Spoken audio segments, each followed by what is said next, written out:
Assalamualaikum warahmatullahi wabarakatuh. Om Swastiastu, Namo Buddhaya, Salam Kebajikan.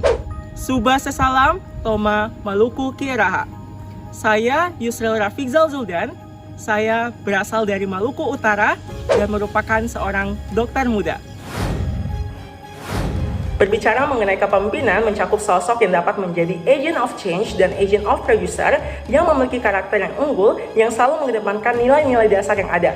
Hal ini tercermin dari Indonesia merupakan negara demokrasi yang bersinergi dengan nilai-nilai Pancasila dan Undang-Undang Dasar 1945 sebagai konstruksi yang mengatur tentang pemilihan presiden dan wakil presiden setiap 5 tahun sekali yang sepatutnya menjadi semarak kepemudaan seperti ilustrasi dalam Sumpah Pemuda pada 28 Oktober 1928. Silih bergantinya kepemimpinan, salah satu momentum dalam 100 tahun kemerdekaan Indonesia adalah bonus demografi yang dapat membawa pembangunan dan pertumbuhan negara secara progresif.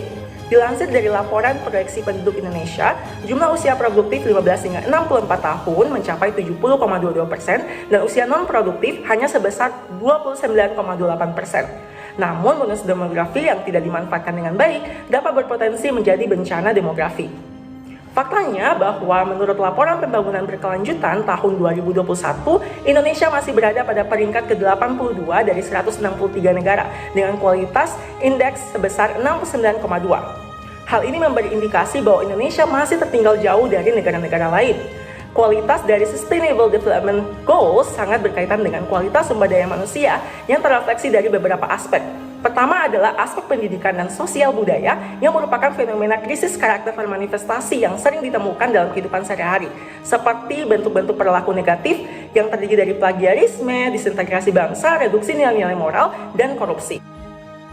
Jabatannya ketika terbukti melakukan aksi plagiarisme. Kesempatan menggunakan alat komunikasi untuk menyontek kabar hoaks untuk menabur benih-benih disintegrasi bangsa dan untuk perlindungan kelompok menengah bawah. Indeks pembangunan manusia Indonesia merosot ke peringkat ke-96. Syahdi Prabowo terciduk dalam operasi tangkap tangan Komisi Pemberantasan Korupsi.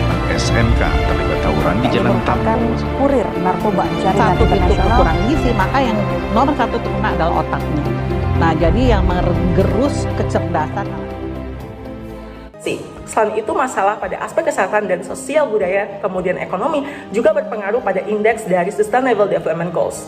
Berkaca pada urgensitas masalah, potensi dari bonus demografi seharusnya dimanfaatkan dengan maksimal untuk memajukan bangsa. Hal ini karena Indonesia sudah memasuki gerbang bonus demografi yang dibuktikan dari angka dependency ratio sebesar 49. Ketidaksiapan Indonesia dapat digambarkan dengan kualitas pendidikan Indonesia yang rendah, kesenjangan ekonomi yang sering terjadi, keterampilan yang minim, dan kesehatan yang tidak mumpuni, sehingga kita tidak dapat mencapai pemimpin yang bertransformasi secara nyata untuk periode emas pada tahun 2045.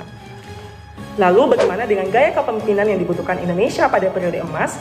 Menurut Ahmad Rifai Rifan pada tahun 2019, kepemimpinan adalah suatu seni untuk keluar dari lingkaran yang aman. Pemimpin harus mengambil tanggung jawab dalam berdampak sehingga tercipta perbaruan diri.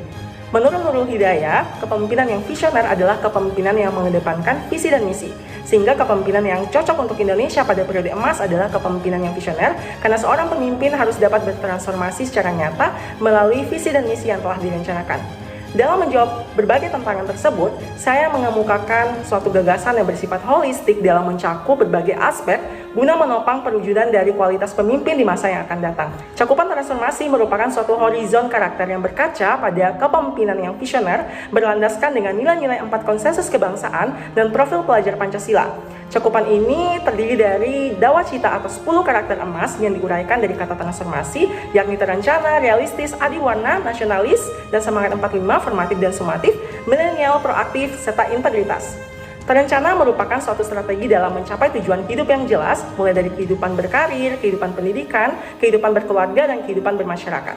Hal ini penting karena seorang pemimpin harus memiliki kemampuan menilai diri, mengatur tujuan secara objektif, memanfaatkan waktu secara optimal, dan memusatkan fokus pada pengembangan diri.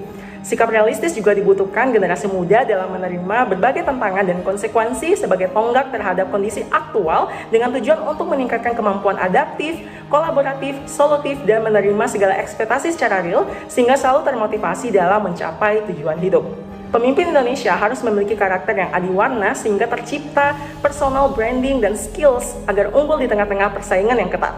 Pemimpin di masa yang akan datang harus memiliki keterampilan dan potensi akademik maupun non-akademik dengan taraf kompetensi global agar mampu bersaing ke kancah nasional dan internasional sebagai bentuk upaya defensif dalam menciptakan sumber daya manusia yang tangguh. Pemimpin Indonesia emas harus nasionalis dan kaya akan jiwa semangat 45 dengan sikap cinta tanah air yang mendahulukan kepentingan bersama, berjiwa solidaritas dan toleransi dalam bingkai NKRI, berjiwa patriotisme dan tidak lupa dengan nilai-nilai perjuangan bangsa. Selain itu, calon pemimpin Indonesia harus berkebinekaan global dengan mengedepankan nilai-nilai akhlak mulia seperti akhlak beragama, akhlak pribadi, akhlak sesama manusia, akhlak kepada alam, dan akhlak bernegara, sehingga tercipta identitas dan karakter pemimpin yang lebih siap dalam menyongsong Indonesia emas pada tahun 2045. Pemimpin Indonesia emas harus memiliki sikap formatif dan sumatif yang merupakan sikap penilaian diri dan lingkungan dari setiap proses memimpin. Formatif menekankan pada observasi dari proses kepemimpinan dan sumatif merujuk pada umpan balik dari hasil kepemimpinan. Kedua karakter ini saling berdampingan mengingat setiap pemimpin harus mengoptimalkan perbaikan berbagai aspek untuk memajukan komunitas yang lebih baik. Transformasi kehidupan yang terus menuntut berbagai dampak nyata bagi generasi muda Indonesia sehingga diperlukan sikap milenial ke arah yang lebih positif agar substansi teknologi, informasi, dan digital dapat dimanfaatkan dalam meningkatkan kualitas diri dan juga lingkungan sekitar. Pemimpin Indonesia emas harus turut proaktif dalam berbagai segmen kontribusi kepada masyarakat. Pemimpin harus proaktif dalam mengambil keputusan, mampu bernalar kritis dan menerima kritik, memperjuangkan keadilan, berinovasi, dan berkreasi dengan menghasilkan ide-ide yang dapat berguna bagi banyak orang serta dapat menginspirasi anak-anak muda yang lainnya.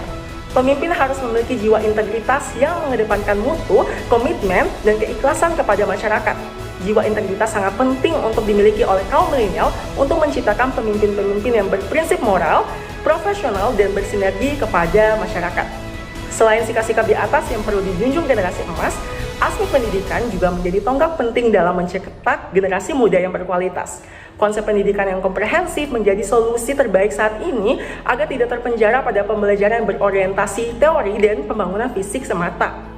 Pendidikan yang komprehensif diterapkan dengan memberi kebebasan yang penuh kepada pelajar dalam berkarya sesuai dengan niat, minat, dan bakat. Seperti layaknya implementasi kampus merdeka yang saat ini gencar dilaksanakan, sehingga tercipta daya dukung yang kuat terhadap kecerdasan akademik, karakter, kecerdasan emosional, keterampilan lunak secara dini sebagai wadah untuk progresif diri. Kolaborasi antar dimensi sangat penting karena aspek kesehatan dan ekonomi saling bertumpu dengan aspek pendidikan dan sosial budaya. Strategi yang dapat dilakukan adalah mengupayakan kualitas kesehatan anak muda atau pada usia 1000 hari pertama kehidupan, mewujudkan pemberdayaan gizi holistik pada ibu dan bayi atau balita di bawah 5 tahun, dan meningkatkan kualitas hidup melalui sistem jaminan kesehatan yang lebih efektif. Selain itu, dukungan aspek ekonomi dapat diterapkan dalam hilirisasi dan industrialisasi sumber daya alam yang berkelanjutan melalui potensi sumber daya manusia dengan strategi pelabelan baru menuju Indonesia Emas 2045.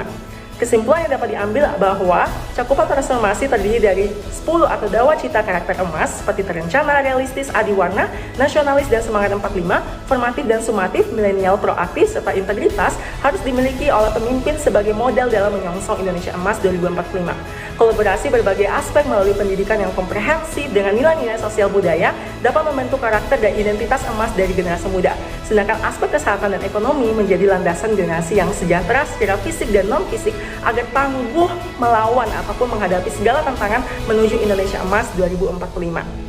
Saya selalu percaya dengan moto saya, yaitu I prefer to choose to do the best than I want the best. Karena sebenarnya, keinginan semata hanya membuat kita stagnan terhadap rencana.